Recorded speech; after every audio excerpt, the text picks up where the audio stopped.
Alright, so let's get into it. This TikToker made a video. Said, I have a date with this guy and I haven't told him I'm trans. And then she duetted later with apparent bruising on her face. And she said, okay, so I told him. Now, a lot of the comments are videos being very rude, to be fair. They're very rude. But others are pointing out the fact that her bruising doesn't look real. I do theater. I make a lot of fake bruising myself with makeup. And I do have to agree that this does look a lot like makeup.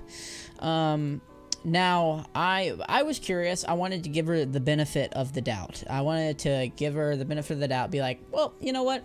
There's no way that somebody would fake being abused. Obviously, that's terrible. If you do that, that invalidates women who have actually faced abuse. It makes it hard to believe their stories. No normal human being would do such a thing.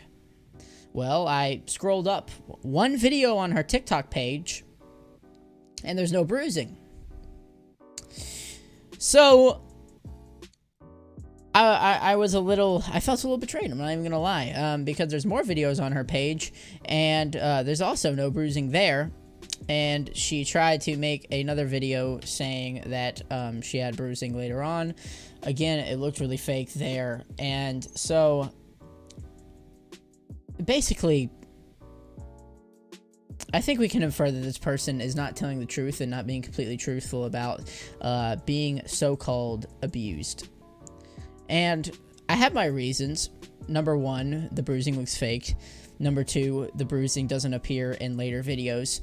And number three, if you talk to any woman who has dealt with the unfortunate situation of being in an abusive relationship, they wouldn't post about it on TikTok for fear that more abuse would come from making that situation public. So with those things, I am making the inference, because obviously we'll never actually truly know whether this is fake. My hope is that it's fake and that the individual has not been actually abused. However, it's also bad that they haven't been abused, because that's invalidating women who have actual problems in their relationships, and women who have actually faced the trauma of going through an abusive relationship.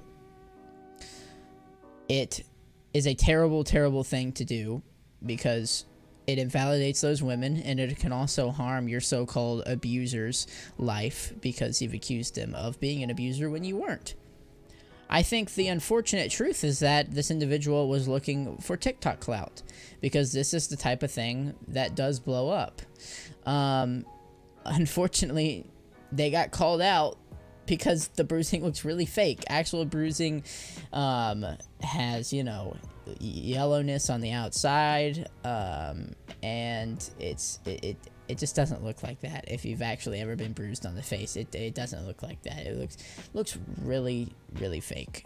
Her face isn't swollen.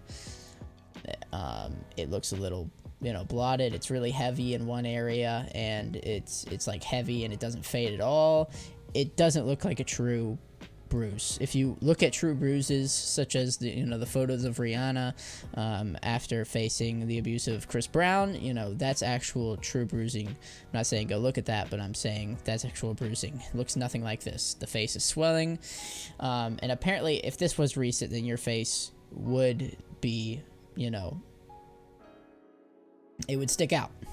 So this individual, I'm gonna say it, is disgusting. This person is gross, because not only are you invalidating those women off of trying to say that you got beat up for not telling someone that you're trans, but you're also trying to harm your so-called guy that you're dating's life. And that's very dangerous. If I had it my way, people like you would be in jail for false accusations. And I hope that whoever the supposed guy that you're dating sues you. I hope that you get your butt sued off to the point where you lose your house, because it's disgusting what you've done. You're a disgusting human being. You're invalidating actual problems that women face, and it's gross. It's a terrible thing that you've done. If you or anyone that you know is actually going through abuse of some sort, please go to RAINN, RAINN.org to get actual help, and call the phone numbers that are on that website and get help. Obviously, this person doesn't need it because they're not actually being abused, which is why they're posting about it on TikTok for clout. You're disgusting, and I'm disappointed. Thank you so much for watching this video. If you haven't already, make sure you subscribe for more content. Also, check out the video that's popping up on your screen now. It really helps me out. Finally, click that join button if you'd like to and become a channel member for exclusive content. Oh yeah. Join my cult. Wait, what?